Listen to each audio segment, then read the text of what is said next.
Всем привет, дорогие друзья! Встретились мы с Валентиной Ивановной перед метро Сокольники, перед танцами. Да. Думаем, вы сегодня не обедали еще, Валентина Ивановна? И я тоже Рано еще. Нагуливал аппетит. Да, и пойдем сейчас куда-нибудь, вот здесь чайхана есть, говорят, ее хвалят, хорошая. Протестируем там, заодно пообедаем. Ну и Валентина Ивановна поотвечает на несколько вопросов. Там мне много вопросов накидали в комментариях. И просят, чтобы Валентина Ивановна на них ответила. Там даже с Германии Валентина Ивановна, Уда у меня такой поклонник, подписчик, говорю, поклонник, из Бранденбурга. И он всегда следит за вами, восхищается. И вот он там задал вопрос, но это мы уже в тепле с вами тогда посидим сейчас. Вы свое резюме скажете. Вот она, эта чайхана. Вот он, да, их тут две. Но вот, как сказали, вот это ближнее от метро, это получше. Ну, сейчас зайдем, там может быть пловчик из шашлычка, что-нибудь такое. Вы голодные, я голодный. Так что должны съесть много, как вы считаете? Не, следующая дверь. Вот красивый должен дорисован. Вот она, видите, вот. Мы открылись. Ну да. Вот сейчас с нее зайдем. Главное, чтобы места здесь были. Ну, что делать? Да. Что делать? Ну, ходите. Если мест нет, то пойдем в другую тогда. Вот такая тут чайхана. Сейчас будем здесь сидеть, пробовать все. Смотрите, какой интерьер, красиво все. Борщ, все есть здесь в восточном стиле.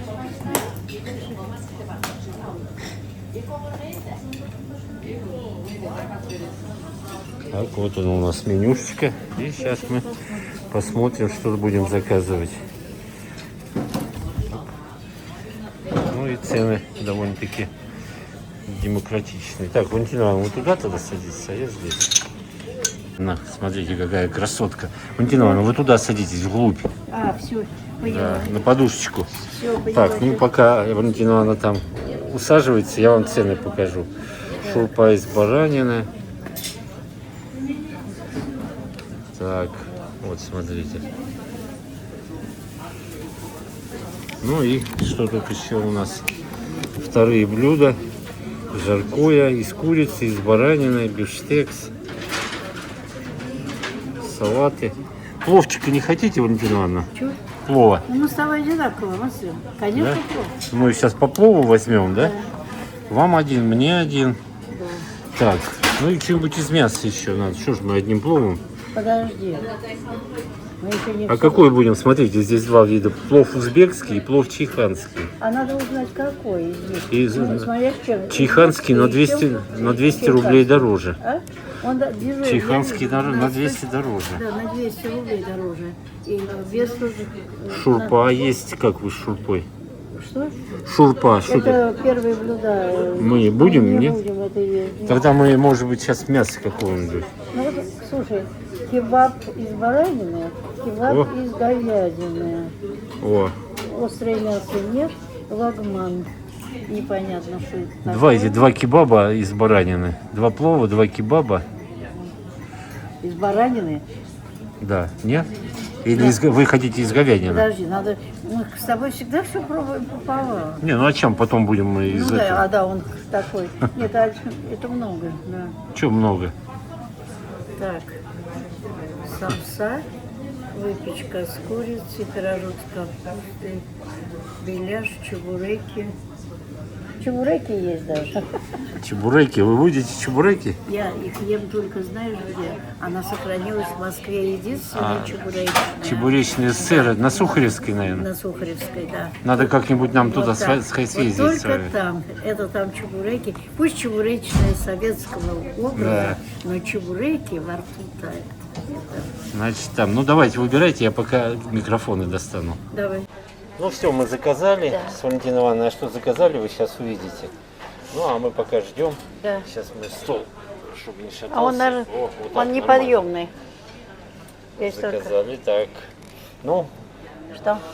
расскажите, морозы пришли в Москву. Ну, они ненадолго пришли. Весна все равно придет, уже сказали. Ну, Да, без нее никуда не денешься. Странно было бы, если бы она не пришла. Да, придет, да. Но пока холодно.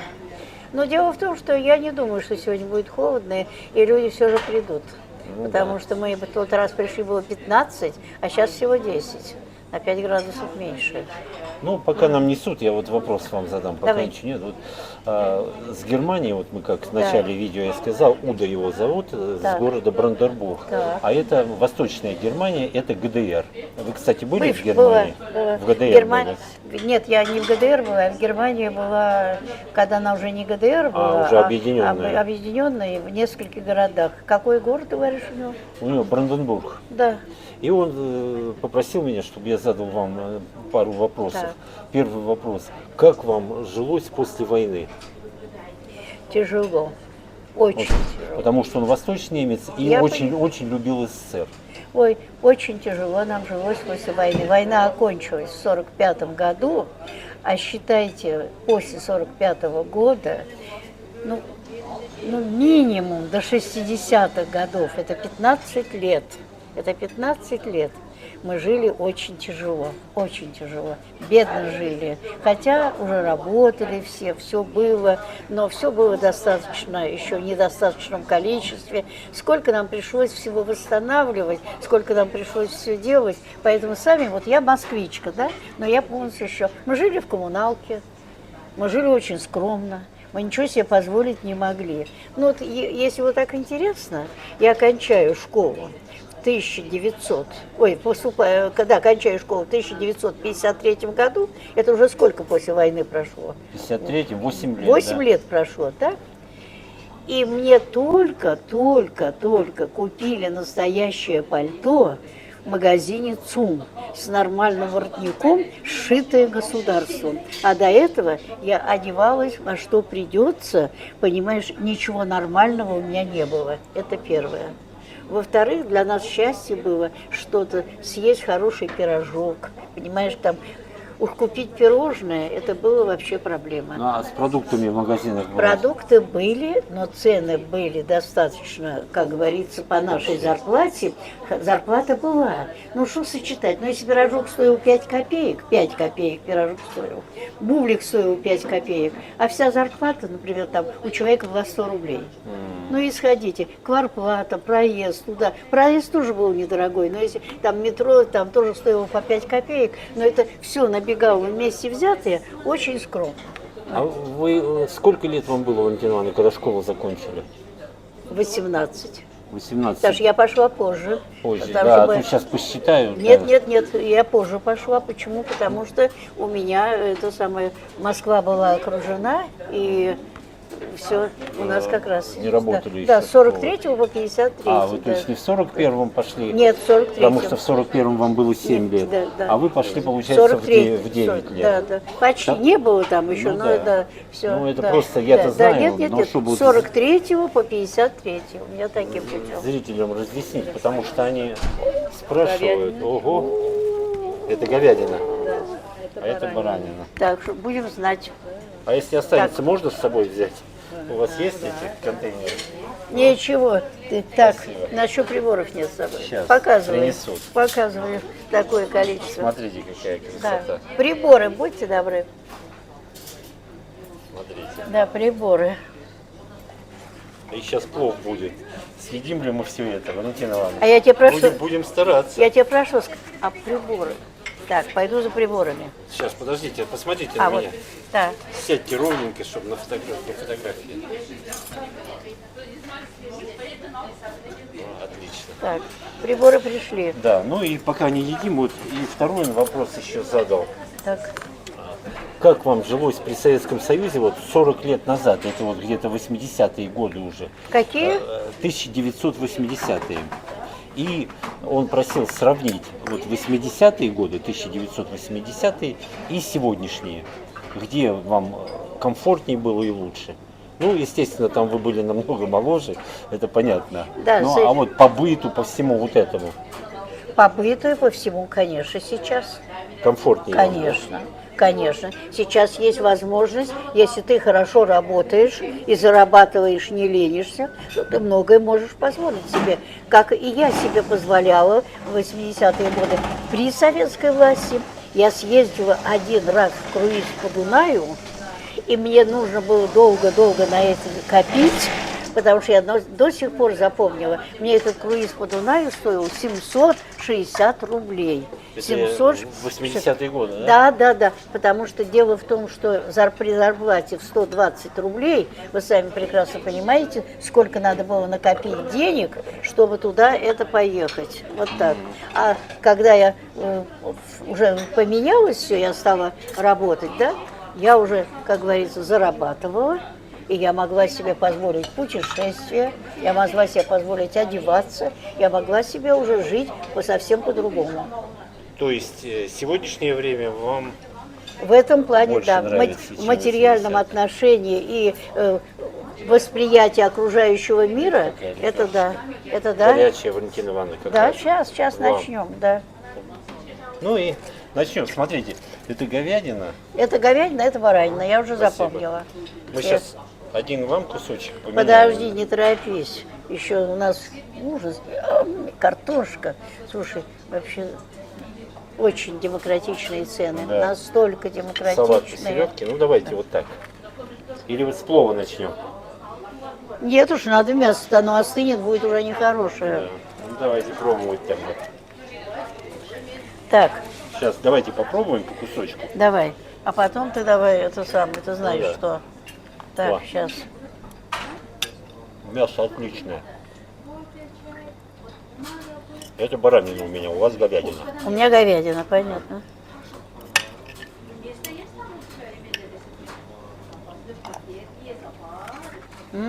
Мягко. Если не очень любите баранину, то я могу себе баранину оставить, а вам говядину. Можем не меняться, как говорится. Оставляем? Все, сошлись, Валентина Ивановна. Ест говядину, я баранину. Шикарно. Ну, чайком можно запивать.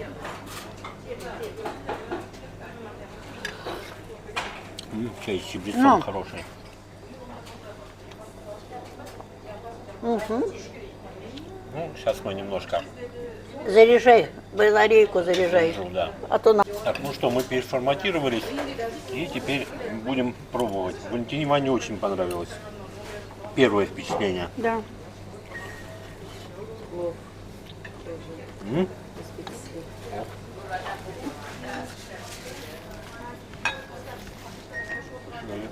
О. Спасибо. Посмотрите, какая красота. Да, да. С такими порциями по одной брать на двоих можно. 350 рублей стоит порция. И к нему еще плюс подается корейская морковка.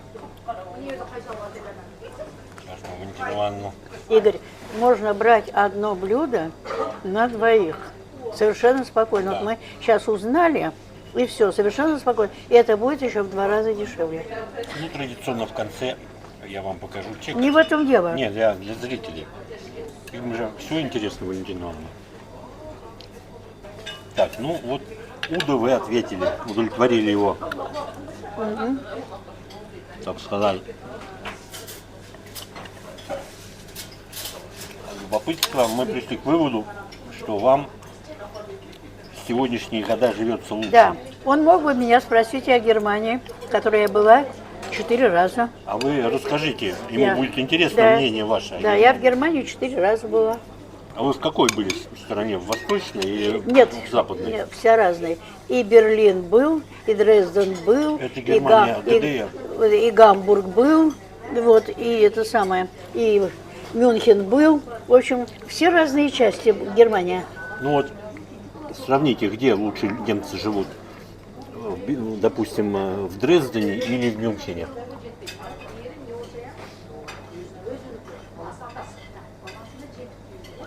По ценам я бы не могла сказать. По одежде тоже бы не могла сказать. Магазины, конечно, я, соответственно, посещала, тоже не могу сказать. Но, конечно, скажем, мне больше понравился Гамбург. Он портовый город, это естественно. Так. Ну да. Но Мюнхен я воспринимала немножко по-другому. Мюнхен у меня ассоциировался с Гитлером. Понятно. А так как я дитя войны, эта ассоциация, она была обоснована. Попробуйте чайку. Чай вкусный.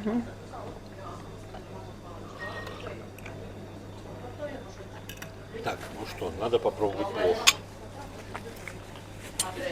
Я Да, отложу пока в сторону. да. Мы с тобой немножко размахнулись. Не, нормально. Давайте вот сюда, или там неудобно вам будет. Попробуем. А вот корейская морковка. Видите, это к плову дают. Можно вилкой, они ложку дают для плова. Вам вилкой удобно? Но здесь тоже целая куча мяса. Да.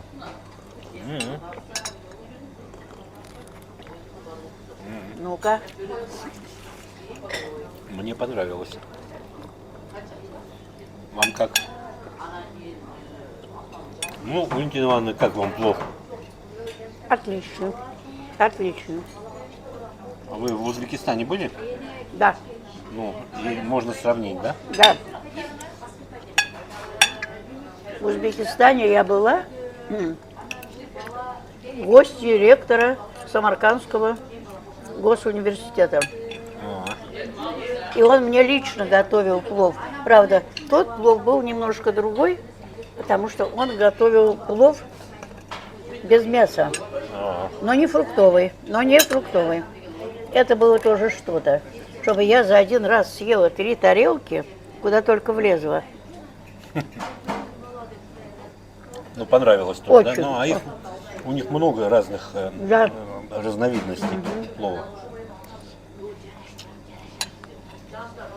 Спрашивают, Валентина Ивановна, распорядок дня вашего. Во сколько ложитесь спать? Придерживаетесь какого-то графика? Я не придерживаюсь графика, у меня нет Что распорядка. Утром что завтракаете? Все интересно людям, рассказывайте все. Ну, во-первых, Потому что я не берут, всегда- берут с вас пример, Валентина Ивановна. Вы ешьте и между делом. дело в том, что я, когда много работала,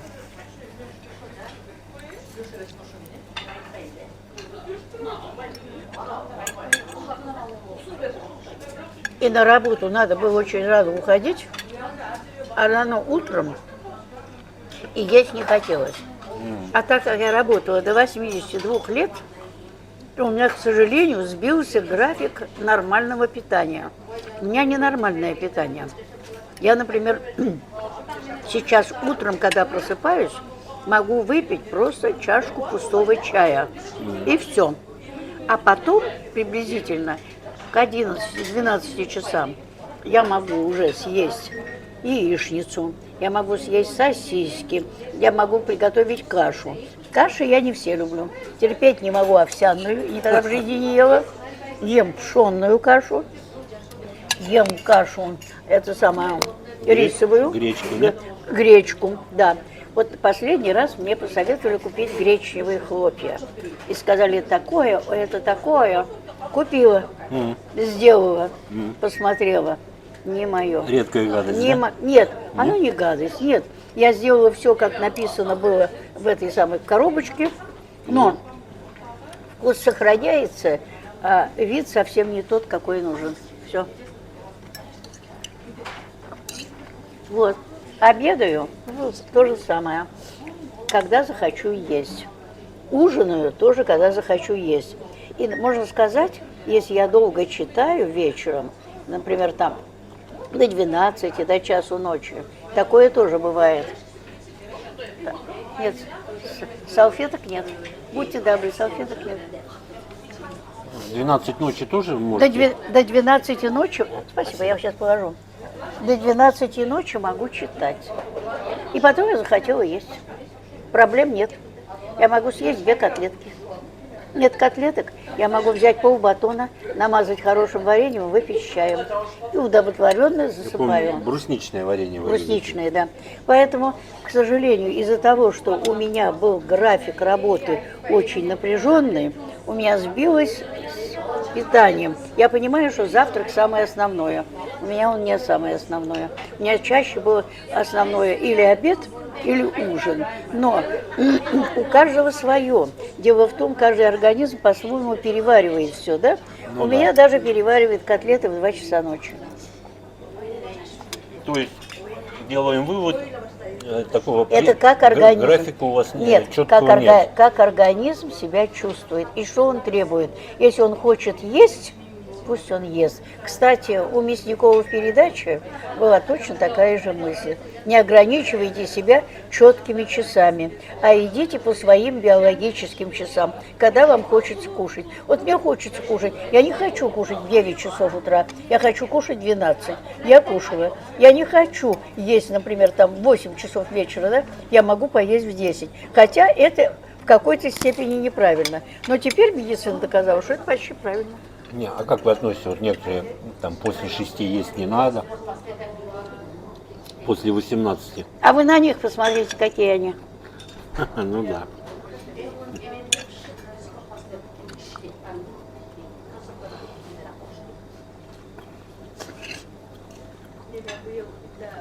Если у меня организм вопит, что он хочет есть, она себя морит голодом,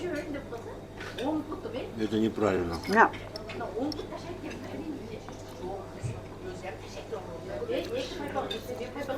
Главное, не злоупотреблять.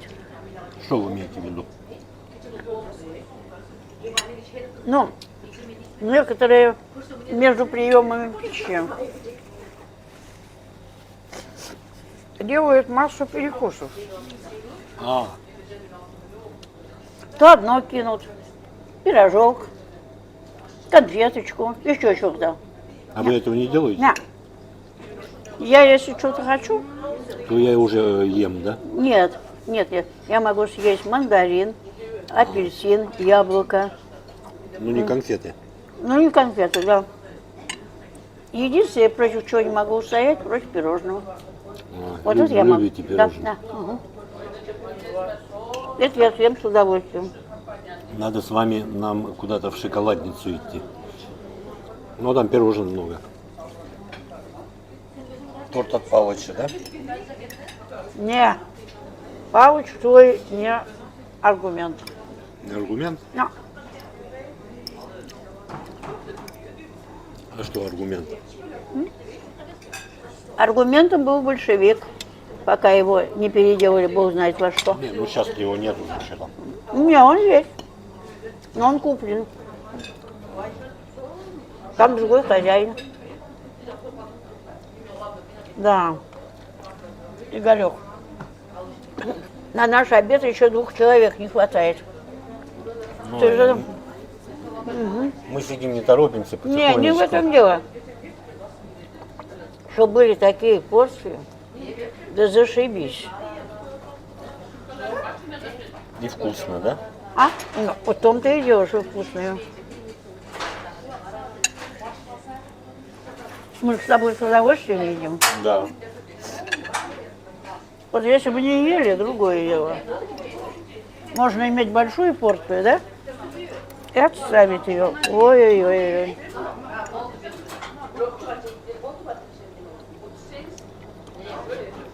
Еще спрашивают, вы какие-нибудь вот таблетки пьете там, чтобы вот для улучшения пищеварения, там Никогда. какие-то БАДы. Ни БАДы, ни таблетки, ничего этого за всю свою жизнь не принимала. Только натуральная. Ну, а если заболеете, там вот простынете, там нет, какие-то антибиотики, какие-то таблетки Ну, пьете? здесь. Вот у меня после смерти мужа начало скакать давление. Мне выписали таблетки от давления. Я их очень ограниченно принимаю. Все. Все. Ограниченное это как? Ну, как я договорилась с врачом, я должна принимать одну утром, одну вечером. Но если у меня давление 90/60, я ей говорю, и как мне принимать второе вечернее? 90 это пониженное. Конечно, 90/60 пониженное. Она говорит, тогда это пропустите. Но со следующего дня там обратно. Поэтому я слежу за тем, не увлекаюсь. Но давление часто мучает? А, нет. Нет. На Нет. руке. Во, на руке. Нет. То есть все пока нормально. Угу. Только когда ненормальная погода. Вот, Валентина Ивановна, вы ешьте, я сейчас открою пока. Да. Что? Вчера вечером мне прислали сообщение на личные контакты. Так.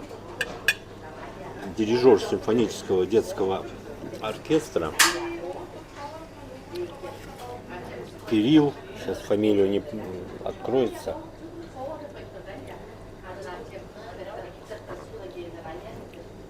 Кирилл Сосунов из Санкт-Петербурга. Вот здесь видите фотографии. И вот он пишет. Добрый вечер. Как я могу связаться с Игорем или Валентиной Ивановной? Но он не знал, что это я. Да, И пишет. Я являюсь художественным руководителем эстрадно-симфонического оркестра в Петербурге. Наш коллектив с хором и ансамблем будет выступать 22 марта в Международном доме музыки. Ему периодически попадаются видео с Валентиной Ивановной. И хочу от коллектива организовать в подарок, как уважаемому жителю города, 2 билета. Можем организовать 2 билета.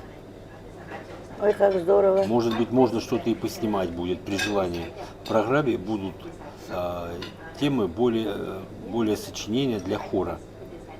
В программе будут тем более сочинения для хора и эстрадно-симфонического оркестра. Лучшие песни нашего детства. Ой, боже мой, какая прелесть. Вот. Ну, я ему тут отвечаю. Да. Да, 2 билета бесплатно, так как я художественный руководитель и дирижер ансамбля лицеистов Санкт-Петербурга. Ну, здесь вот фотографии. Концерт состоится 22 марта 2026 года в 13:00. Зал Александра Шнитке.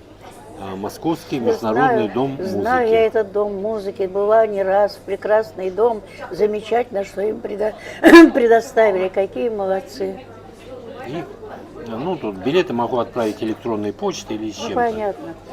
Так что, Валентина Ивановна, договоримся, спасибо. вы подумайте, да. Подумаю.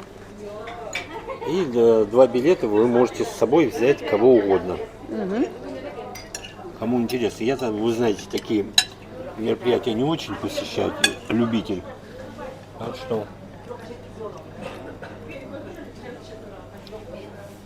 подумайте и... Как ты ешь, молодец, я кувыркаешь. Я-то ем, а вы рассказываете в это время. Не, я ем. Слушай, ну такие слоновьи порции. Ну, мы их осилили. Еще тут сидеть. Вот. А еще у меня, вот смотрите, сколько. То же самое. Мясо еще. Ну, я плов уже доел почти. Я то же самое. Доедайте. Кого? Плов. Плов я доем. Ну и ну. Кстати, овощи они дали правильно. Да. Да.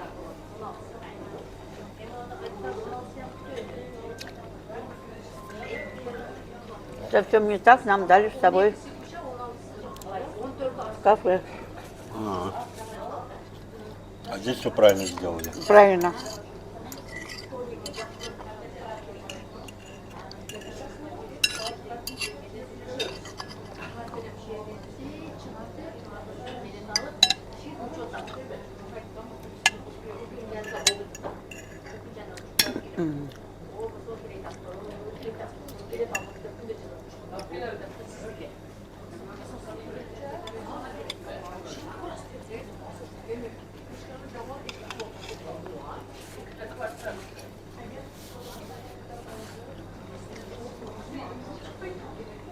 Ну и вы что думаете, на чем они здесь зарабатывают, если Нет, ну, цены довольно-таки нет, демократичные? я хочу тебе сказать, возможно, у них очень хорошие поставщики.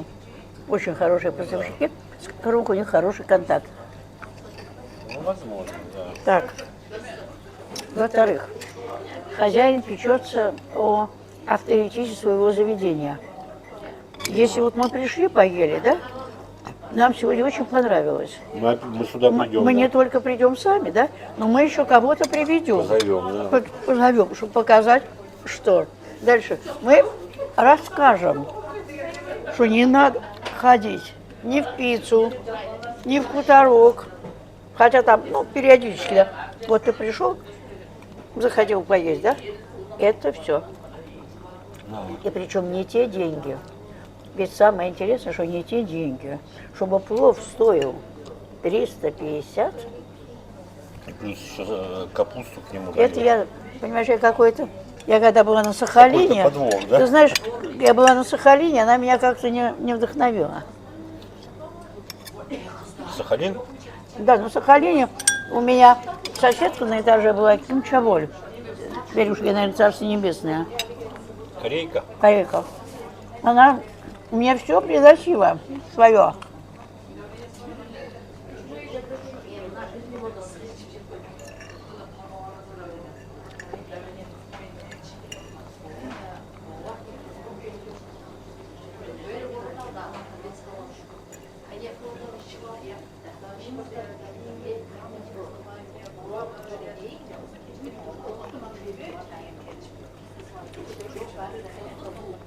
А когда в школе учились, Валентина Ивановна, во время войны, Да. И что? вас кормили там, Да. столовая была? Нет. Нас не кормили. У нас на большой перемене был так называемый завтрак. Нам давали. Почему так называемый? Вот слушай, вот такой кусочек тебе хлеба дали, вот такой. И на нем конфетка, которую мы называли галошка. Мы не знаем, из чего она была сделана. И это было все. И вся кормежка, Все. да? И это было счастье. И это было счастье. Ну, это хоть регулярно давали или Да, бывали? нет, давали регулярно, но ну что для ребенка, которому уже 8-9 лет, вот такой маленький кусочек хлеба, да, но это еще не все, Игорек. У меня в это время брат, который был на 5 лет меня моложе, значит, мне сколько? Мне 9, а Ему ему 4. 4. И он в это время был в санатории, так как он заболел туберкулезом. И я, взяв вот этот кусочек хлеба,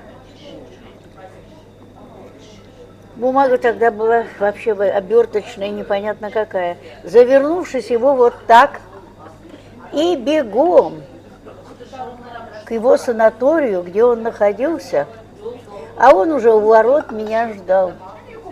И вот этот кусочек хлеба с конфеткой Вы ему я носили. отдавала Борису. Я не могла его съесть. Как сейчас. Я Вернее, вы могли его съесть, но у вас было чувство Нет, ответственности. я просто не могла его съесть, потому что я знала, Знаем, да, что что- Борька меня ждет. Царство ему небесное. Да я сейчас, Он давно умер? да, он умер в 45 лет. Он умер Молодой молодым. Так что не надо. А потом нам еще давали стакан ацидофилина. Тогда не было кефира, а был Это что это такое? ацидофилин, типа кефира. Это какое-то медицинское название. Нет, молоко. Адацифилин. Ацидофилин, да. Надо погуглить, посмотреть, что это Посмотри. И вот когда мы садились такое. Это как молоко, я извиняюсь. Да, как молоко, только как кефир, сквашенное молоко. Но это не химия, ничего. Нет, это натуральное, но не говори ты мне о нем, это молочная продукция не для меня. Но так как у меня лактоза аллерген, то я даже поднести его к рту не могла, со мной за столом всегда садились по очереди. Мой стакан, который давали, уходил на общее пользование. Я не прикасалась. Я голодная. Вообще, а как же вы? Но я просто вынужден пойти сесть, но я его не возьму в рот. Не Там, возьму. наверное, за вашим стаканом очередь была, Да, да. Они по очереди менялись. Знали, что вы... Да, я не буду, да. Это точно так же было, когда я была в Швейцарии. Мы были на ферме, где готовят швейцарский сыр. И когда мне поставили вот такую тарелку, где были выложены все виды швейцарского сыра, на который я вот так посмотрела и вот так сидела. А сосед, который рядом сидел, и говорит: и что вы смотрите? Я говорю: любуюсь. А кушать? Я говорю: а я не буду. Да, я говорю: а я могу воспользоваться? Я говорю: прекрасно. Его пустая ко мне, моя ушла к нему. Он был Вам очень... надо было продавать, Валентина Ивановна. Игорек, о чем ты говоришь? Я сказал: кушай на здоровье, если тебе это доставляет. И когда все из Швейцарии ехали, волокли кучу купленного сыра на ферме, я просто для подарков немножко взяла людей угостить. Для себя 0. Валентина Ивановна, расскажите про своих родителей, а то пишут в комментариях, родители у вас крутые, наверное, были, да, там Да, родители, какие-то ответственные должности да, занимали. родители у меня такие. Кто был мама, кто был Я папа? говорю: родители мои такие крутые, дальше ехать некуда. Мой папа, Иванин Иван Никанорович, отличный человек. Он В каком году он родился? Я уже сейчас даже и не помню, потому что уже так это давно было, понимаешь, в чем дело. Вот, он окончил рабфак, рабочий крестьянский факультет. Он москвич был? Да, его послали на рабфак. Он окончил. Дальше он был инженером и работал на протяжении всей своей жизни на оборонных заводах. Даже в войну, когда началась война в 1941 году, его отправили на оборонный завод в эвакуацию. У нас его забрали. Он всю войну проработал на оборонном заводе. После войны он продолжал работать там же. А когда вышел на пенсию...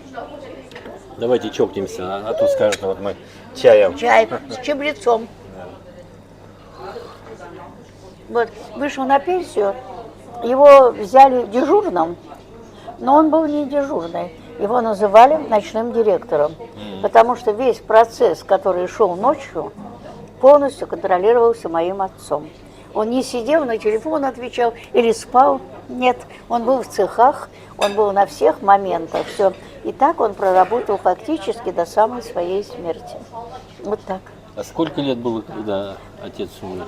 Он заболел, здесь не показатель. Папа мой заболел раком, но, как все советские люди, он говорил: ничего серьезного нет, выпью таблеточку и все. И когда ему стало совсем плохо, я его положила в 57-ю больницу, мы его положили с сердцем. А он с каждым днем все хуже и хуже. То есть диагноз неправильно поставили? Да, он лежит в кардиологии, но ему уже тогда было 70 с копейками, понимаете, в чем? И все. И только благодаря тому, как говорят, нашелся хороший человек, который посмотрел его в этой же поликлинике зав. Хирургическим отделением. И сказал: вы что, да? Нет, он сказал: не только что, немедленно на каталку, мое отделение, и ему стали делать операцию. У него оказался рак желудка. Он в реанимации был 11 дней, не выдержало сердце. То есть убрали все, что можно, он бы пожил. Но уже он настолько себя истощил, лежать почти 3 месяца в 57-й больнице с диагнозом кардиология. Ну, заведующий потом, соответственно, конечно, получил за это дело, за неправильный диагноз. Понимаете, а мы-то что понимаем? Положили. Так что папа умер около 80 лет, но именно вот с такой проблемой. Мама моя, это другой вариант. Она дожила до 94 лет. То есть все-таки, как пишут, гены имеют Да, значение? но даже не это. Она, во-первых, сохранила разум до своих последних дней. И надо сказать, она бы еще больше пожила, но так как она попала в это время с каким-то недомоганием в 57-ю больницу, опять мы же живем-то в Измайлово. Приписаны к ней Мы были, к ней да? приписаны. Она попала, Ее потом подлечили, какой-то там был приступ небольшой, непонятный, ну возраст, да? Ее должны были выписать. Я пошла за такси, и она в это время упала с кровати. Ух ты. Упала и разбила голову. Разбила голову. И я прихожу, а мне ее не выписывают, а около нее прыгают врачи. И вот, к сожалению, после того, как она разбила голову, она прожила не больше 2 недель. И умерла в 94 года в полном сознании. То есть, получается, даже не своей смертью? Нет, не своя смерть, не своя. А она бы еще пожила. Кстати, заведующие, которые отходила сколько к ней туда, да, они говорят, мы поражаемся. Мы приходим, она нам дает полный отчет, что она посмотрела по телевидению, что она что-то услышала. То есть была совершенно адекватная оценка. Чистый всего. и ясный ум был. Абсолютно, абсолютно. Дай, как говорится, Бог каждому. Так. Так что мои родители были трудяги. Кстати, мама не имела высшего образования. Нет, она имела, как говорится, как тогда девочек учили в те времена, достаточно начальной средней школы. И она работала всего-навсего на заводе АТ-1 контролером. Всю свою жизнь там проработала? Да, там проработала. А потом занималась нами. Мы же 2 были у нее, так что она нами занималась. Вот так, дорогие друзья. Так что родители были обычные люди, очень работящие, очень нормальные люди. Но жили мы всю жизнь в коммунальной квартире. Все. И папа ушел практически под самый конец, когда мне дали квартиру. А это уже вам дали квартиру? Мне дали квартиру как педагогу на Сиреневом бульваре.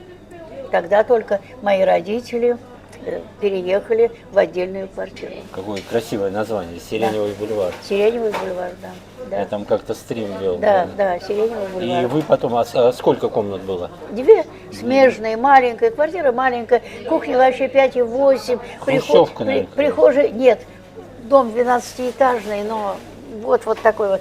Прихожей вообще, если войти, не развернешься. Сидячая ванна, но это было счастье, Конечно, что не надо коммуналка. мыться, что не надо мыться в бане, что не надо в туалет стоять в очередь. Нет, это было счастье. То есть в этой квартире жили Да. вы с братом и мама с папой, да? Нет, это самое, брат уже женился, ушел. уже, Нет. уже. Были папа, мама, я и мой ребенок, которые прописаны, 4 человека были в этой квартире. Вот так. А муж мой не был там прописан. Он тоже в коммунальной жил на Тверской. Ну, чтобы застолбить там комнатку, да? Нет, не застолбить, там он с мамой жил. И там он он был с мамой прописан. жил, со свекровью, да. Да, так что на Сиреневом бульваре мы прожили там, да. А вы же потом говорили, на Тверской жили какое-то время, да? А я Это все. улица Горького. Нет, но я вышла замуж, я, конечно, там жила. И туда переехали. Конечно. Коммуналку. Опять в коммуналку. Опять коммуналку? Опять в коммуналку. Ну да, он же коммуналку. Опять в коммуналку. Ну, зато самый Но там центр. коммуналок всего было 3 семьи. И ванна была огромная, здоровая, которая стоит воду нагревать. с водонагревателем. Бойлер, да. Там все, это же доисторическое. Тогда это было супер чудо Нет, техники. здание старое, потолки 3,5 метра, все. Муж, я и свекровь. Свекровь от нас отделялась всего книжным шкафом. Скажите, как со свекровью уживались? А как? Не ругались? Никогда. За всю жизнь я с Валентиной Николаевной, царство небесное, не поругалась никогда. Но любить Тоже не особой любила. любви не было, да? Нет. Но делала все. Когда она заболела, была в больнице, я ходила, все делала абсолютно. У нас были такие как бы холодные отношения по той простой причине, что ей бы какая невестка не подошла, Все равно она была бы ей плохая. не да? подошла бы. Даже она его очень поздно родила. Она его родила в 43 года. Он для нее был свет в окне. И вдруг тут какая-то фифа появилась и разделила ребенка, да? внимание. Да. То есть это было непонятно. Я ее охотно понимала, и я ей очень много прочитала. Я ей просто прощала. Она действительно не могла меня полюбить, потому что я стала у нее На пути. поперек горла. И все. Но мы никогда ни разу не поругались, очень спокойно, нормально прожили. А то ведь говорят, что две хозяйки на Нет. кухне, это... Нет, нет, нет, абсолютно спокойно, нормально. Она цивилизованная женщина, я тоже нормальная, никогда ни до каких. А готовил кто? Она. Еду она готовила, да? Она изумительно. Не доверяла вам? Нет, не поэтому. Нет? Она просто изумительно готовила. А мы с мужем работали, тогда очень было тяжело. Она уже не работала? Нет, она уже была на пенсии. Мы зарабатывали деньги, мы все делали. Я стирала, я убирала, я все Уборку мыла. в квартире вы делали? Все я абсолютно. Она не всё. делала это? Нет, и стирала все я абсолютно, ничего не делала. Абсолютно. А единственное, она была капризная. Вы или она? Нет. И свое постельное белье она отдавала в прачечную. Ух ты. Да, она так Вам не хотела. доверяла? Не поэтому. Она любила, что там разглаживают, крахмалят и так далее и тому подобное. Да? И я это не любила. Я стирала. Все. Да, да, да. Вот так. И долго вы там, сколько лет прожили со Ой, свекровью? много. Ой, много. Мы много прожили. Короче, там. вы скромничаете, крови она у вас попила, наверное, Да. немало. Нет, она кровь, нет, Игорек, она кровь не пила. Понимаешь, в чем дело? Но я утрированно. Нет, так, она не образно. пила кровь по той простой причине. У нее было две сестры, тетя Зоя и тетя Лида, которые меня страшно любили. А, они все-таки любили. Ее родные сестры. Тетки, то есть Ее это тетки. Они настолько меня любили, вашему мужу, они тетки, да, получается. тетки моего мужа. И они говорили, ее тоже звали Валентина Николаевна, мою свекровь. Валя, оставь в покое Валю маленькую. Это тот человек, за которым твой сын, как за каменной стеной. Она его никогда не бросит, она его никогда не оставит, что и случилось в нашей жизни. 4 инсульта, 4. И я из всех вытянула, из всех. У мужа 4 У мужа, инсульта. у первого моего мужа 4 инсульта. А сколько ему лет было, Валентина Ивановна, когда Ему он умер? мало было, он только вышел на пенсию. Он на пенсию вышел рано. Он вышел на пенсию в свои нормальные 60 лет. И практически... Нет, и потом пошла история. А умер он, ужасно умер. У него 24 сентября день рождения, ему исполняется 80 лет, а 30-го он умирает. Он прожил... Так вы 8... говорите, 60 лет он прожил, а вы сказали Нет, 80. нет. В 60 лет он на пенсию вышел. И говорите, мало пожил на пенсии, 20 лет еще. Ну, а это считаю мало. Вы что? 20 лет мало? Конечно. Я Ну вас это вы с колокольни своего возраста. Конечно. Я-то думал, он вышел на пенсию в 60, и там 62-63 умер. Нет, нет. А Он, умер уже- он в он как 80. только возраст вышел, на пенсию вышел, работать больше не стал, он работал директором школы. Он уже, как говорится, нормально. Все. И я работала. Ну, В семье вы- работала я. До 82. Да, до 82. Это было неважно. Мне Он старше вас был, да? да, на 7 лет. На 7 лет. 27-го года рождения. А 27-го. вы 34-го. А я 34-го. Вот, 23 февраля, дорогие Да, друзья. да. Так что и все, и вот Муж у вас похоронен на Ваганьковском. на Ваганьковском, да. Недалеко от могилы Сергея Напротив, Есенина. не только напротив. Напротив. И там буду я. Вы там уже себе место заставили. А зачем? Оно как было, так и есть. Могила-то наша. Я теперь ее... Правообладатель. Да, мне выдали этот квиток на оставшуюся жизнь и загробную. Ну, как говорят, все мы здесь эти Не смешно. гости, а там... Ну, Нет, ну, как, я и нет, смеюсь. Игорек, что там плохо? Вот Есенин вот так стоит. И через... Ну, они постоянно там, Нет, да. и через проход. Экскурсии, люди. Вот я прихожу на И свою могила, могилу. там мусор, там да. все. Не поплакать, не поговорить нормально, ничего я не могу. Люди глаза таращут. Потому что понимаешь, возле что- Есенина постоянно люди. Когда все абсолютно. Ну, что делать? Такова жизнь. Перекур и продолжим. Да. Так, продолжим. О, Валентина Ивановна конфетку дала под чай. Неужели? Под чаек. Неужели? У вас тоже есть. Неужели? А у меня тоже белочка. Тоже Нет, белочка. белочку нам еще рано, белочку. Там у вас еще мясо сколько? Картошка.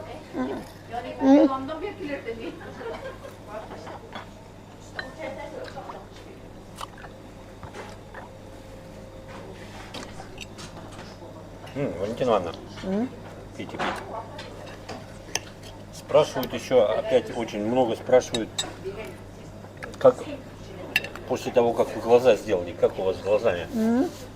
Расскажите, как попасть туда. Они вот многие там люди тоже.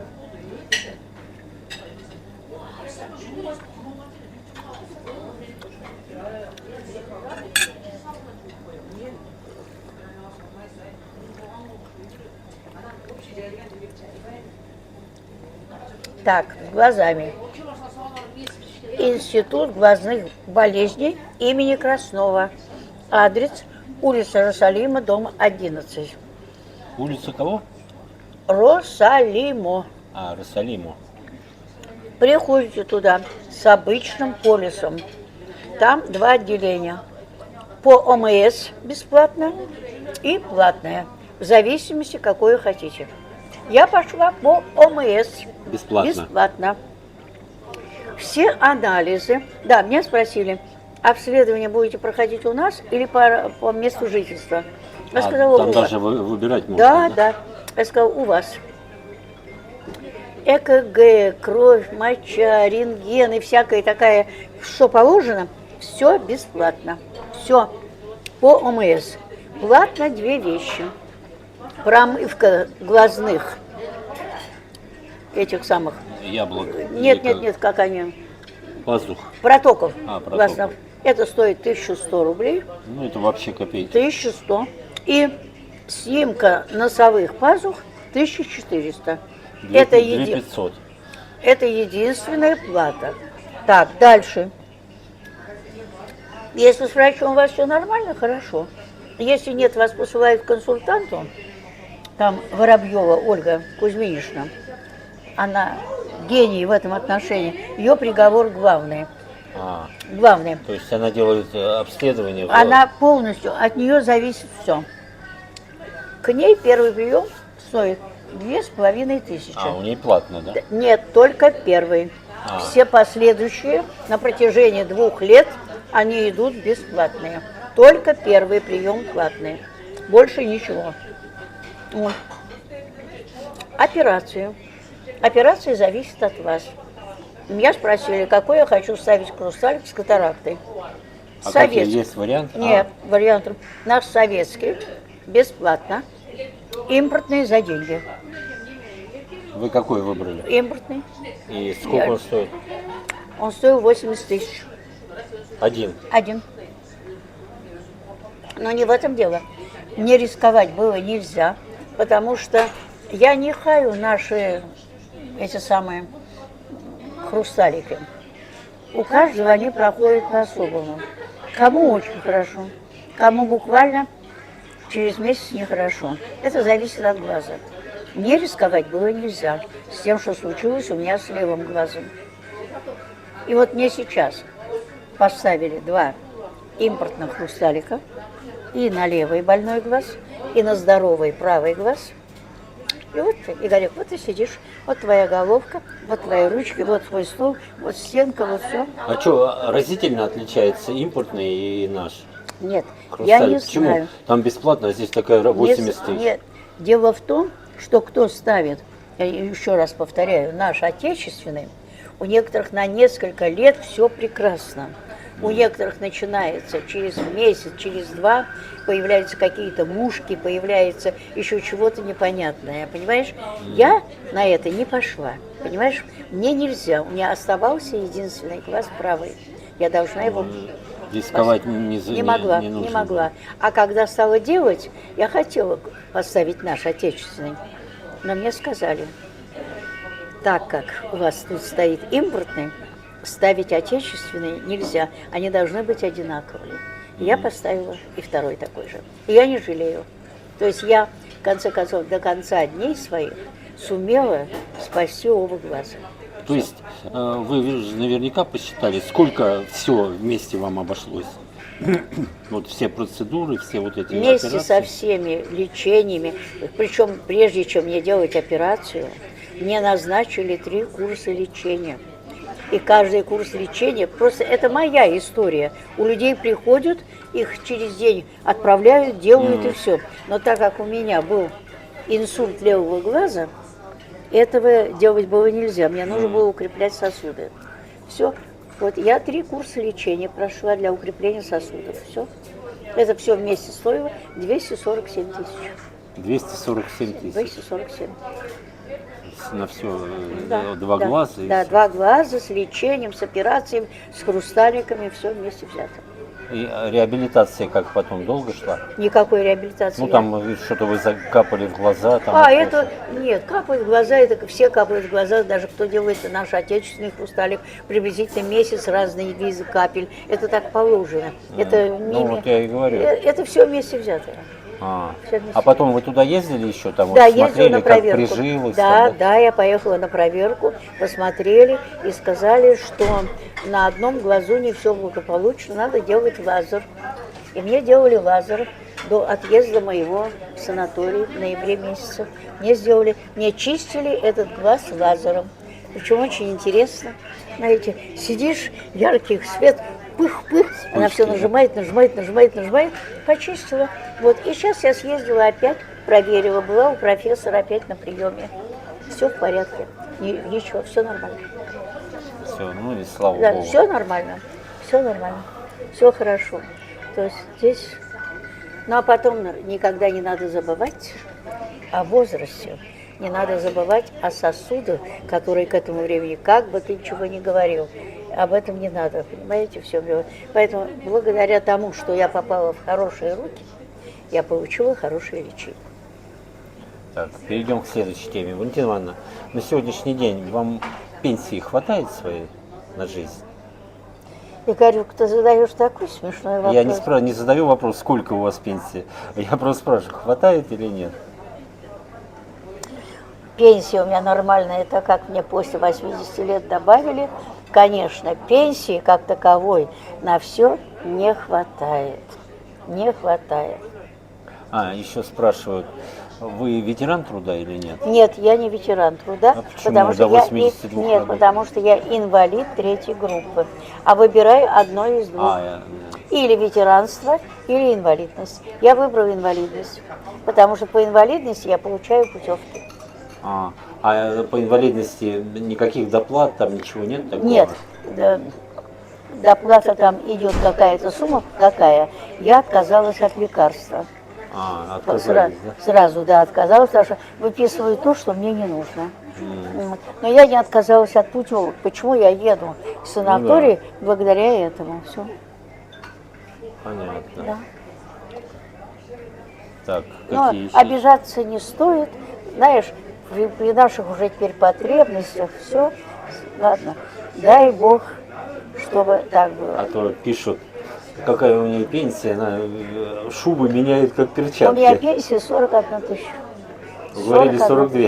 Ну это, я округлю, 42, там где 780, я это не считаю. 41 780. Да, 41. А вот в январе не добавляли ничего? Уж об этом говорить не будем, об этой надбавке. Не В надо. пределах погрешности, да, В пределах статистической? погрешности, ты прав. Поэтому не будем говорить об этом добавке.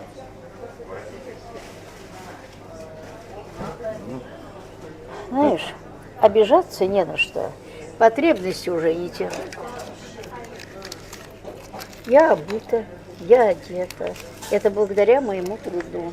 То, что я работала, я могла себе это позволить. Сейчас я себе, конечно, ничего бы позволить не могла. Но я знала... Если вот сейчас с нуля все начать. Да? Конечно. Я знала, что не рассчитывать абсолютно особо не на кого. Поэтому я старалась себя обеспечить и работала до 82 лет. Ну какой идиот работает до 82 лет? Ну, есть многие люди преданы специальности. Там, Специальности, нравится. да.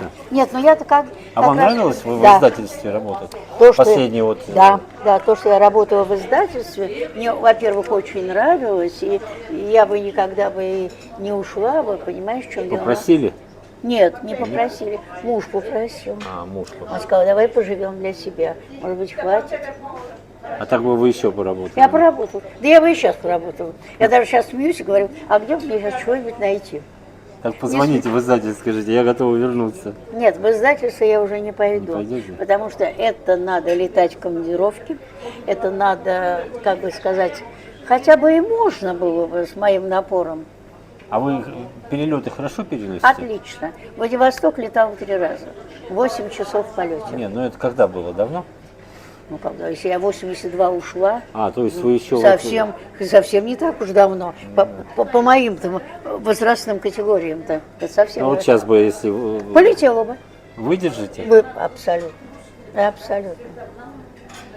Абсолютно. куда-нибудь за границу, да? За границу заграничный биометрический паспорт у меня закончился в 2024 году. Надо делать новый. Я хотела. Меня уже пригласили в Объединенные Арабские Эмираты поехать. Шейхи. Да, да. Но я еще не ходила, не узнала, во-первых, сколько времени делают. Месяц. Паспорт делают месяц, стоит 6 тысяч. А Биометрический. стоило 2. Ну, Я платила 2. все течет, все меняется.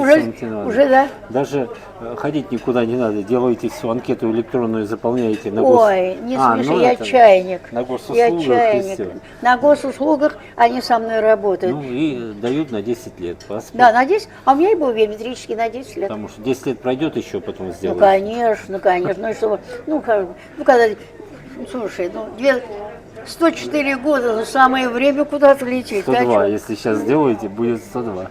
102 закончится. Так что делайте, Это мужу так сделали права. пока не подорожало. Подожди Валентина. минуточку. В 90 лет у него закончились права, и он пошел их оформлять. 90 лет. 91. И ему дали до 101 года. Это надо вообще башку иметь или как? Не, а они, Да. они даются на 10 лет. Да, Валентина на 10 лет. Ивановна. Вот ему Так дали с 91 по 101. У них регламент, им что? Да. Вот и у меня регламент будет. Все. А тем более сейчас билеты в Владивосток открыли. Спасибо. Открыли продажу для пенсионеров льготные. Короче, туда-обратно около 25-30 тысяч стоит билет. Игорек, я даже когда в те далекие годы летала, мой билет... Льготный билет. Нет, нет, у меня не было там льготного или Не, а сейчас какого. вот для пенсионеров. Да, делают. я говорю, я когда приходила на свою международную конференцию, мой билет ходил по рядам. Если все летели за 10, за 15, за 18 тысяч, В один конец. в один конец, я прилетала не больше, чем за 2. То есть я шла, покупала, никаких льгот. Но я вовремя покупала, понимаете, в чем дело? И все. Ну, это сильно заранее. Причем покупали. хозяин всегда бесился и говорил, что вы все экономите, что вы все не можете. Я говорю, слушай, я твои хозяйские деньги берегу. Ну да. Я даже чужие берегла. Не то, что свои, да? Так что все. Да. Так, ну что, Валентина Ивановна, давайте. Давайте, Чаем. давайте допиваем. Ваше здоровье. Чаек, да. Ну, вроде вопросы задал все, какие были у меня на памяти. Хорошо. В следующий раз надо на бумажке записывать и вам Точно. озвучивать. На карандаш. На карандаш. Да. А про книги не сильно верят, Валентина Ивановна, что вы по 8 книжек в неделю прочитываете. Что? 8 книг в неделю, говорит, не может она 8 книг в неделю прочитать. А, ну как я могу доказать, если это так? Ну, только на слово. Ну, я, знаете, как бы тебе сказать, я даже затрудняюсь. Во-первых, я не вру. Да. Преувеличивать я не хочу.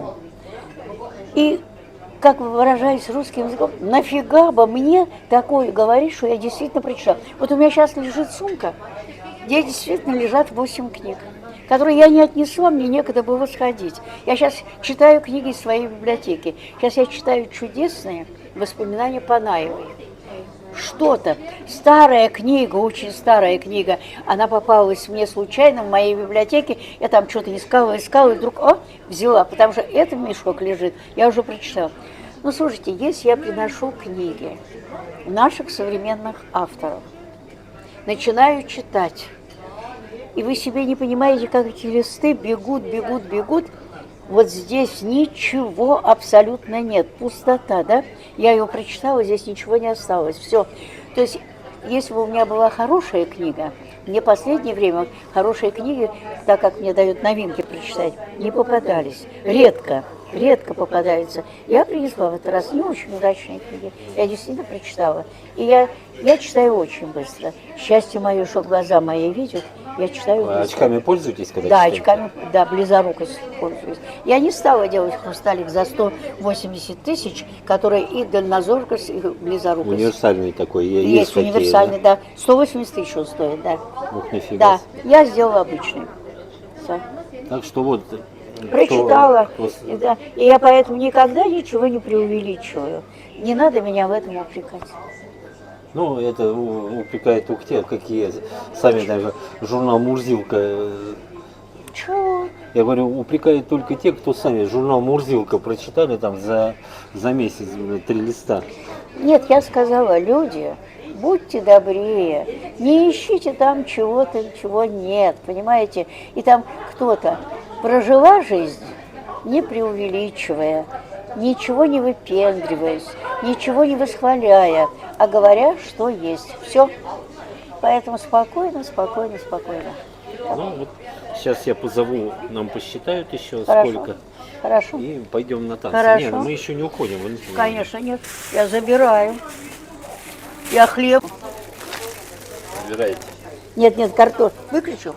Не, включи. Я картошку забираю. Правильно. А что оставлять? Это сейчас нормальное такое дело. Да. Картошку я беру. Валентине Ивановне контейнер, Нет, говорю. Нет, картошку Она я нет, не хочу. контейнер. Картошку с удовольствием съем. Я Нет, говорю, контейнер. Нет, не надо мне, я не хочу контейнер. Категорически от Нет, контейнеров. я никогда ничего нигде не забираю. Картошку заберу и хлеб забрала. Не, мясо тоже заберите. Смотрите, вот, Вот. сколько у вас еще Это там. меня как раз меньше волнует. Нет. А картошку с И удовольствием. вот мясо. Картошки прям туда кидайте его и все. Ой, все.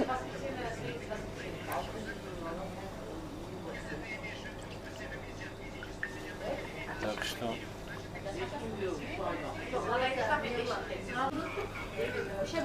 Вот сейчас я ехала в метро на встречу с тобой. И стоит женщина в эскалаторе. И говорит, Что, вас ждала? меня ждала. Можно с вами? Я говорю, а что такое? А вы знаете, и начинает там перечислять, где я, значит, видео, все. Знаете, я вам единственное хочу пожелать долгих лет жизни, здоровья и подольше нас радовать своим оптимизмом в жизни и своими танцами. Я сказала, спасибо, добрый человек. А вам сколько лет? А мне всего 45. Я говорю, милая, у тебя еще жизнь вся впереди. Она говорит, а вы посмотрите на меня. Она действительно очень полная. Но мордашка прекрасная. Я говорю, не обращайте внимания. Приведите себя немножко в порядок. С такой хорошей мордашкой у вас еще все впереди. Все получится. Да, получится. Работайте, любите жизнь, и все. Она говорит, ну вот видите, из-за того, что я такая, не все получается. Я говорю, ничего, все получится. Мы с ней очень хорошо расстались. А это в метро вот сейчас, да? В метро Тут вот я сейчас- смотрю, вы сейчас- опоздали. Да, конечно. Кто кому опоздал? Я человек четкий, неправда. Я приехала заранее. Некоторый товарищ куда-то скрылся. Я 20 минут вас ждал. Пошел в метро, а вы Простите, сэр, вы мне назначили 14:00. А вы проскочили. Я была 13:55. Так что все. Так, девушка, они обедают, наверное. Это не те. Они обедают. Это не те, они сидят там. Тогда он подойдет, да. Сейчас я, да. Так, у меня Ага. включено.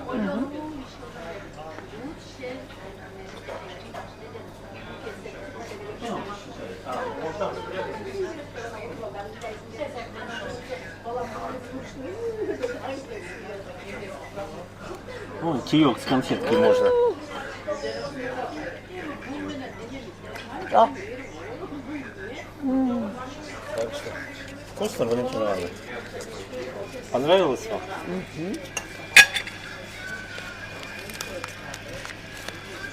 Мне даже понравилась посуда. Она Пиалки. И не только, и пиалки, и чайник, и тарелки, все. Но В одном стиле.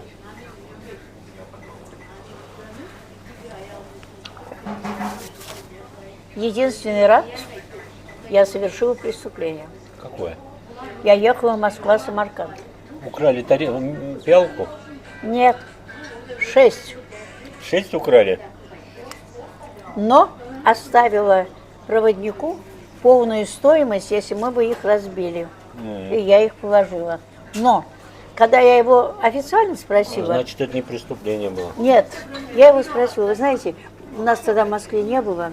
Я говорю, вы знаете, мне хотелось очень, да? А он и говорит, я... Картой можно расплатиться? О, спасибо. Ну вот, смотрите. Ну и что? 1950 рублей.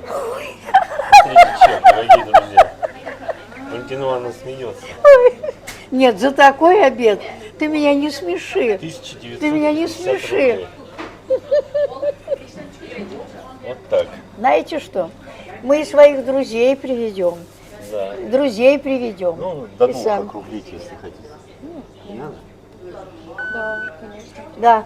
Спасибо. Да. Нам очень понравилось, понимаете? Во-первых, все вкусно. Во-вторых, много. Умерьте порции. Спасибо большое. Скажите своему повару, что мы не в состоянии. Вот. И поэтому я сказала, я хочу эти пиалушки. Говорит, не имею права. Я должен представить черепки. И когда я 6 штук, простите, их присвоила, а я говорю, а сколько... А черепки не представили. А? А Черепки нет, не в этом дело. И сколько это будет стоить, да? Ну, приблизительно там, ну, скажем, по 100 рублей по тем временам, я уже сейчас не помню. Я, предположим, оставляю 600 рублей, я говорю, а черепки ты сам придумаешь. Вот, Все. То есть они у меня сохранялись, пока не сгорела квартира. Вот, еще раз показываю, 1950 рублей, это в Сокольниках, чайхана. Приходите сюда, очень вкусно. О, это здесь не всё. тот случай, да. И напоследок вот про квартиру, что с ней случилось, почему сгорела, когда? От дверного звонка. Ну, немножко расскажите, людям будет интересно. И что, сильно сгорело? Все. Все сгорело. Это когда было, какой год? 70-е. А, 70-е еще, да? Никто не пострадал? Соседи вовремя. Я на работе. Нет, я была на похоронах брата. Брат у меня умер 1 марта. Я сгорела 2 марта. Ух ты. Я была на похоронах, оформляла. От дверного звонка мы были в Москве, 119-й случай. Я приехала с похорон. 119-й пожар от звонка? Нет, 119-й случай в Москве от дверного звонка. Ну мы как же, я понял, мы переехали в квартиру, звонок был ти-ти-ти-ти, распевал песни, не то чтобы колотился, да? Видно, кто-то долго нажимал, пришел. И он коротнул, наверное. Он коротнул, обои загорелись, соседи почувствовали дым, вызвали пожарных, муж был на работе, я делаю похороны.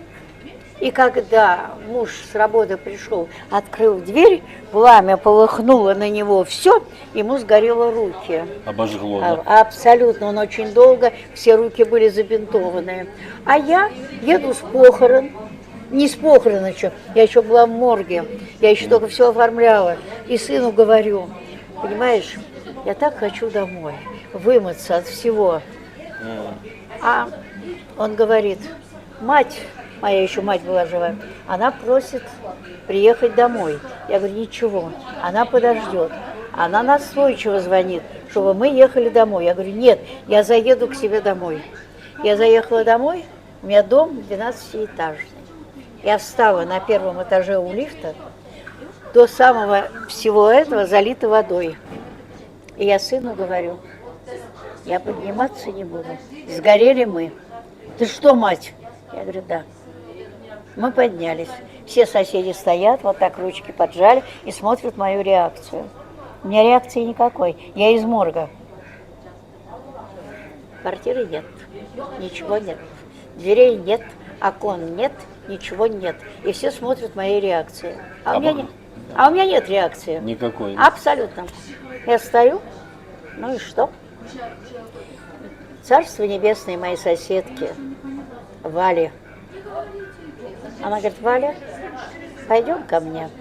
А Муж в чем был? У нее какое-то время жили, да? Нет, Анночка, муж в чем был, и я в чем была. И мы пошли к Вале. И она нам дала свой диван, на который мы сели. А куда деваться, да? На следующий день приходит Жек. Мадам пришла в дубленке, вся раскрашенная, и все. И говорит с комиссией: дверей у меня нет, окон у меня нет, ничего у меня нет. А у меня на следующий день, через день, похороны, квартиры нет. Я стою вся, уже отмылась от всего, все, что на мне. Я ей очень по-русски сказала: и зачем ты, сучка, пришла? Непечатными выражениями. Да, непечатными. Чтобы мне это сказать, я вот сейчас тебя убью, и мне ничего не будет. У меня шоковое состояние. Ну да. Потому что у меня похороны завтра брата, и у меня отсутствует квартира. Она со своей свитой сиганула в дверь. А что делать? Нет ничего. Люди там пытались какие-то вытаскивать, там, что осталось, понимаете, в чем я. Потом мои друзья приехали с ножами туда, соскабливали это все, что там, это все. Но это Филькина грамота. Так восстановить нельзя. И вот теперь я скажу такую криминальную вещь. В это время проходил 26-й съезд партии КПСС. И я на съезд партии позвонила, что мне никто помогать не хочет, я живу на лестнице. Хотя официально я была у моей Вали соседки, но это же не показатель. Немножко сутрировали. Я не утрировала, но это действительно чужое и не мое. Ну да. А мне говорят, где, что, чего. Я говорю, вот так. Назвали адрес, да? Назвала адрес, все, что случилось. И? На следующий день приехала комиссия, посмотрела, что действительно такое случилось, что ЖЭК отказался принимать какое-то участие в том, что человеку случилось несчастье. Не я сделала поджог, не меня подожгли, а это, непредвиденные обстоятельства, звонок дверной. Форс-мажор. Да, форс-мажор, все. Ну и что? Прислали вагончик, прислали рабочих. В течение месяца мне квартиру восстановили. Все. Окна поставили, двери поставили, ремонт сделали. Единственное, я покупала все обои сама. То есть, какие я хотела, больше я ничего не делала. Мебель потом тоже сами все покупали? Что? Мебель. Это само собой, я просто это все, понимаешь, в чем дело? Но там особо, и покупать не надо было, потому что у меня была квартира не сгромождена. Диван сохранился, который стоял в нише. Не сгорел? Нет, он был обгорелый. Мы отодрали, зашили, он был обгорел. И что самое интересное, что не сгорело? Не сгорело постельное белье, которое лежало выстиранное стопочкой, и не сгорела посуда. То есть горка и все там такое, знаете, пришло в негодность, да? А посуда сохранилась. Так кое-что сохранилось. Уже помощь какая-то. Да, кое-что. И это не помощь. Нет, я потом опять ничем не забивала, ничего. У меня квартира очень просторная, у меня книжный шкаф, у меня там все самое необходимое. Все. Это было. Вот это было такое. Но похороны, квартира. Все одно на одно наложилось. 1 и 2 марта. Ну, не зря говорят, беда одна не приходит. Нет, но самое интересное, мы же получили квартиру, и я ее все жить в коммуналке, да, потом благоустраивать, все делать. И последнее, что я купила, красивые коврики к двери. И мы с мужем легли спать, и я ему говорю, слушай, кажется, мы с тобой эпоху завершили. Все. Она действительно завершилась. На следующий день мы сгорели. Ну, вот на такой не очень оптимистической ноте будем заканчивать. Так что, понимаете, принимайте все, что есть, и выходите из положения любым путем, как получится. Ну, а до свиданькаемся уже на Всё. улице. Ну вот, закончили мы трапезу. Вот Валентина Ивановна выходит. Смотрите, какая снегурочка. Ну, как вам, Валентина Ивановна? Ой, это надо так объесться. Это вообще кошмар. Наелись. Это невозможно. А вот икорный магазин, икра. рядом. Пойдем. Зайдем, я тебе кое-что скажу. Ну, пойдемте. А вы были здесь? Нет, в этом не бывает. Вот, белорусские продукты, видите? Так, вижу, сейчас я тут. Ну, и что вы мне хотите показать? Какую-то икру? Вот икра, Валентина Ивановна. Вот она. Ой, икра киты. 2600. Здрасте. Вы какую всегда берете? Нет, я беру икру полкило. Не, Вот, кита вот, там вот, это. вот, пожалуйста, пошли. Вот, пошли. Которую я беру по полкило. По полкило. я беру. Икра горбуши 5000. Икра киты 6090. Так, я всегда беру горбушу. Горбушу Я всегда берете? беру горбушу, да, да. Я не люблю киту, я люблю горбушу. Я и все. Так, Ну, киты вкуснее икра, Валентина Ивановна. что? У киты вкуснее икра. Я бы тебе не сказала. Не? Я бы тебе не сказала. Зависит, здесь тоже. Разница, смотри, какая большая. 1000 рублей. 1000 рублей разница. Так, дальше. Есть еще пятиминутка. Пятиминутка у них есть. Не бывает у них. Так что откладываем, Валентина Ивановна. Так, Ну, там рыба. Нет, вот я тоже ее смотрю, я беру уже ее. Так, есть омуль. Не, ну это не будем, Валентина Ивановна. Мы про икру с вами пойдемте. Икру, вот все. Так, Всё, ну. подожди, ничего это сам. Икру посмотри. Так, а это что? Икра форели, 3000. 250 грамм. Полкило получается 6. 6-12 тысяч. Вот, Пойдем. Слушай, иди сюда. Вот, икра 120, форели. 1620. Посмотри, сколько килограмм. Ну, 120 грамм. Недорого, да? Или нет? Это недорого? сверху 1620, 120 грамм. А, 120 грамм. 120 грамм. Ну, На получается где-то 10. 16 тысяч. Ну, ты все, уходи. Пойдемте.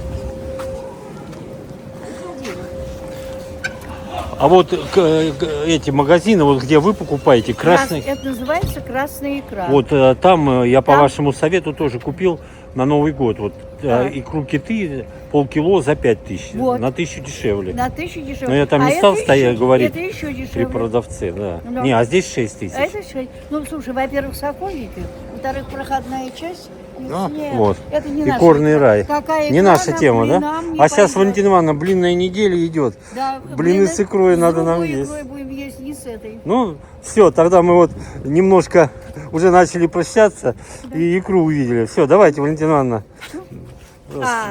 как обычно, Да. Все. пожелайте зрителям Так, желаю что-нибудь. всем настоящей хорошей масленицы, чтобы вы были веселые, добрые, здоровые и чтобы ни о чем не думали. Всего вам доброго. Ну, на этом мы закончим. До свидания, подписывайтесь на канал, не забывайте. Ну и, как Валентина Ивановна показала, ставьте лайки и не пишите, Да. Валентине Ивановне не пишите гадостей. Не надо, не злословить. Не надо злословить ни к чему. Будьте добрее и всегда будете счастливы. Вот так.